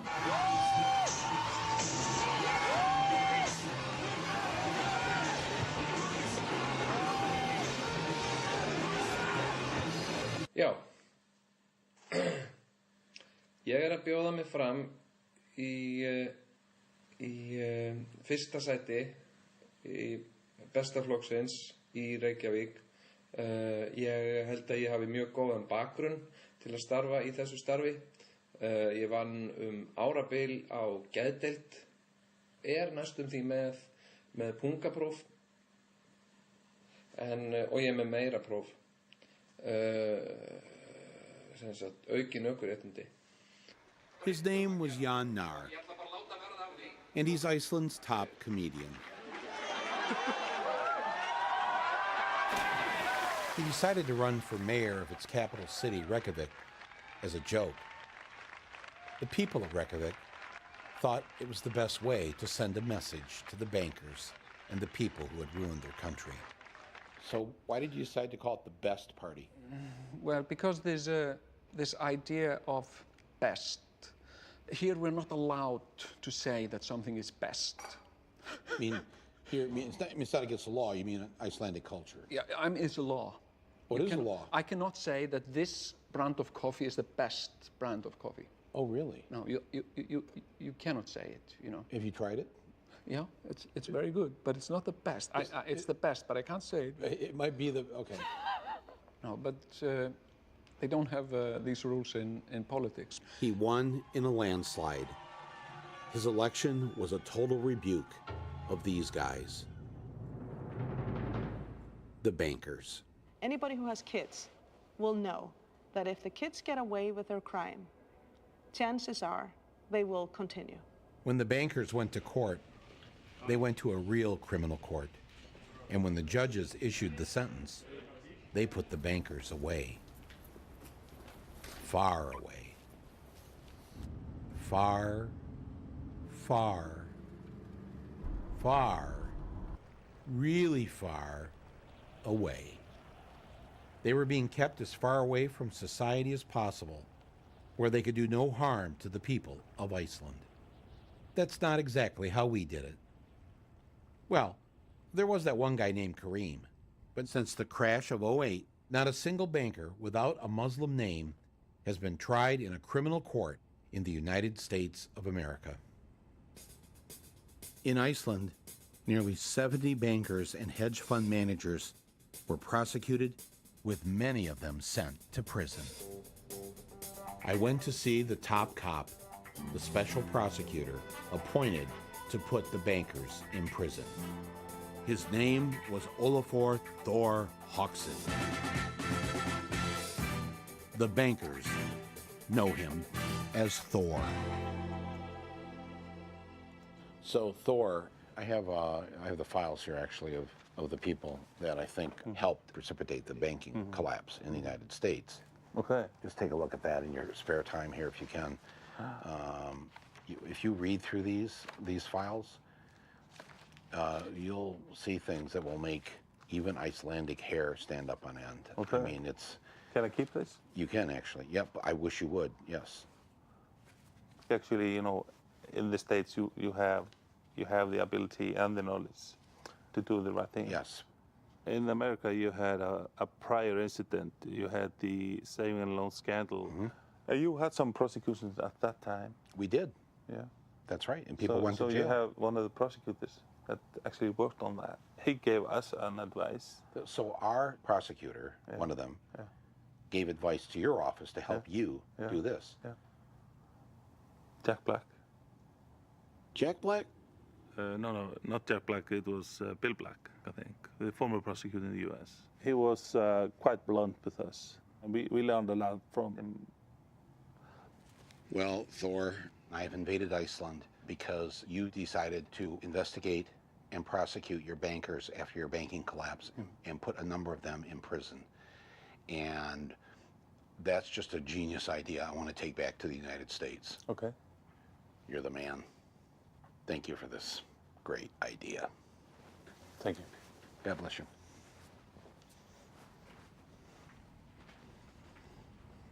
Because Iceland didn't bail out their banks and instead prosecuted the bankers and turned much of the financial decision-making over to the women, their economy has completely recovered.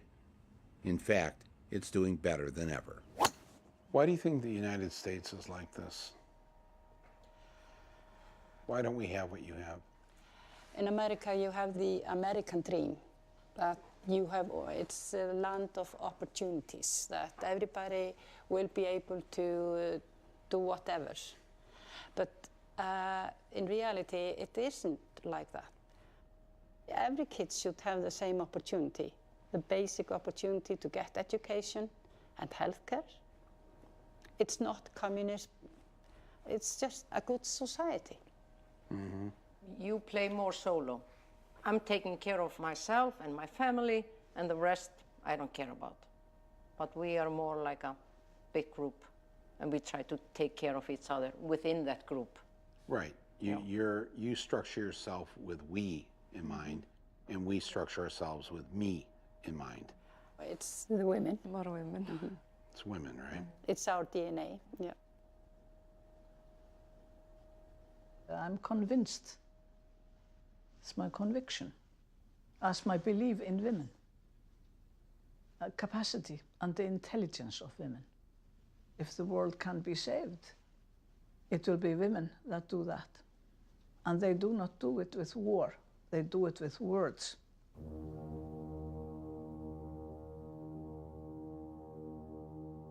Women, if they are running society, they are looking for peace. They want to save humanity. They want to save their children. When the men on earth open up to how women see things and add it to their way of seeing things, then we get a better world.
if you were to talk to Americans, if you had 2 minutes to say anything you wanted to the American people, what would you say?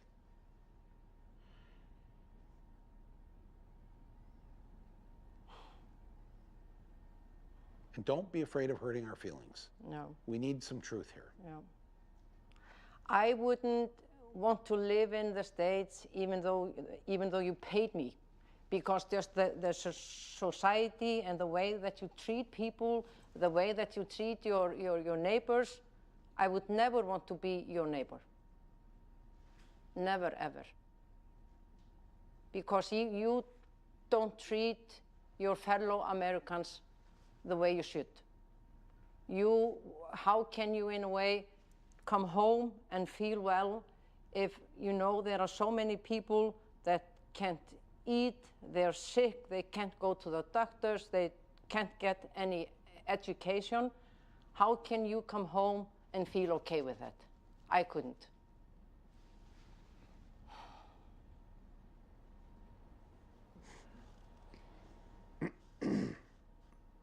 I don't feel okay about it. No, that's good. You shouldn't feel okay with that.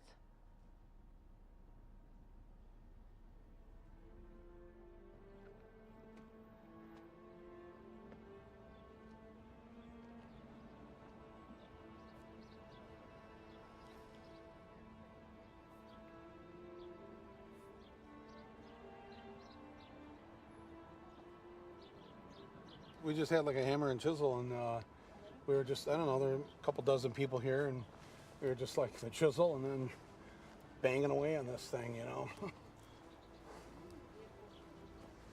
did this for 2 or 3 nights, and the crowd kept getting larger and larger, and there was no hole yet in the wall, but you'd hit this steel stuff, and then sooner or later, you know, the little crack would appear in the wall. And the East Germans on the other side, they were just like having a smoke. I think they knew it was over. This is my buddy Rod from Michigan, and we've met up in Berlin now at the end of my invasions. In November of 1989, we happened to be traveling through Berlin when we heard that a few people were down at the Berlin Wall and were chiseling on it for some reason. We thought, hey, we got a couple hours to kill. Let's check this out. You know, there weren't that many doing it at that. It was just those first few nights. Yeah. And I don't know, I was just like chiseling away on this thing, and all of a sudden I looked up, and you were on top of that. Yeah. You know, like dancing around on top of the wall. I'm trying to remember, how many Germans did it take to hoist you up to the top of that wall? Well, there was one that got me, I sort of grabbed my foot, and then another one grabbed my belt and kind of shoved me up, and then I was able to grab hold of the top of it. We stayed at the wall, chiseling away for the next 3 days. The thing about this is that you and I grew up in the Cold War. Yeah. And there's one thing that was certain, is that this wall would never come down. Yes. Built to stand forever. Impenetrable. It lasted less than 30 years. Yeah. And in a night, it was over. I remember that, and around the same time, Mandela got out of prison and then became the president of South Africa. Yeah. And those two events, like from that moment on in my life, I was like, oh, I get it. Anything can happen. They always say the solution is too complicated, but there's always simple answers to these things. You just take the hammer and you knock it down. You know? It really was as simple as that. Hammer, right? Chisel. Yeah. Down. Down. Hammer, chisel, down. Rinse, repeat. Hammer, chisel, down. You know? And then 3 months later, it's official. Yeah. This Cold War, this wall that was supposed to go on forever was, whoop, gone. Yeah. Just like that. You know? It's like 3 years ago, gay marriage in the United States was outlawed in every state. Yeah. Now, law of the land. It was like, wow, that was quick. You know?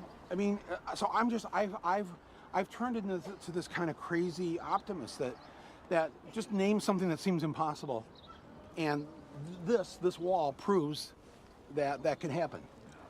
That, you know, suddenly first it's a wall, now there's a hole in the wall, and then soon the wall comes down.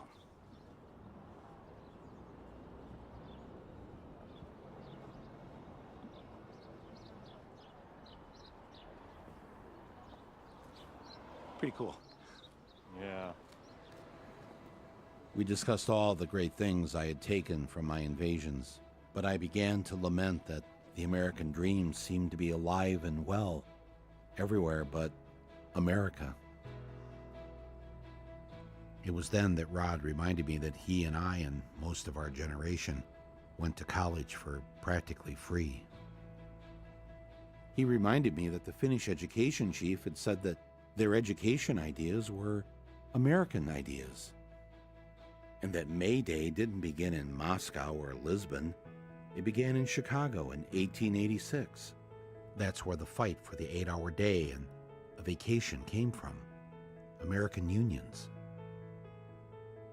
The fight for the ERA began 8 years before Iceland elected the first female president. The same thing with the Norwegian prison warden, that the idea of no cruel or unusual punishment was ours. And it was our state, Michigan, that became the first English-speaking government in the world to eliminate the death penalty. And the special prosecutor in Iceland, he based his whole investigation and prosecution of the bankers on our savings and loan scandal back in the 80s. Even hired an American to help him with it. These weren't European ideas. These weren't new ideas. These were our ideas. We didn't need to invade all these countries to steal their ideas. They were already ours. We didn't need to invade. We just needed to go to the American lost and found. Maybe that was the answer. Oh, will you help me? Can you help me? You don't need to be helped any longer. You've always had the power to go back to Kansas. I have. Yes, you have. And so have we. We've always had it. Kansas, anyone?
No, you can't. Yes, I can. No, you can't. Yes, I can. No, you can't. Yes, I can. Yes, I can. Anything you can be, I can be greater. Sooner or later, I'm greater than you. No, you're not. Yes, I am. No, you're not. Yes, I am. No, you're not. Yes, I am. Yes, I am. Anything you can sing, I can sing higher. I can sing anything higher than you. No, you can't. Yes, I can. No, you can't. Yes, I can. No, you can't. Yes, I can. No, you can't.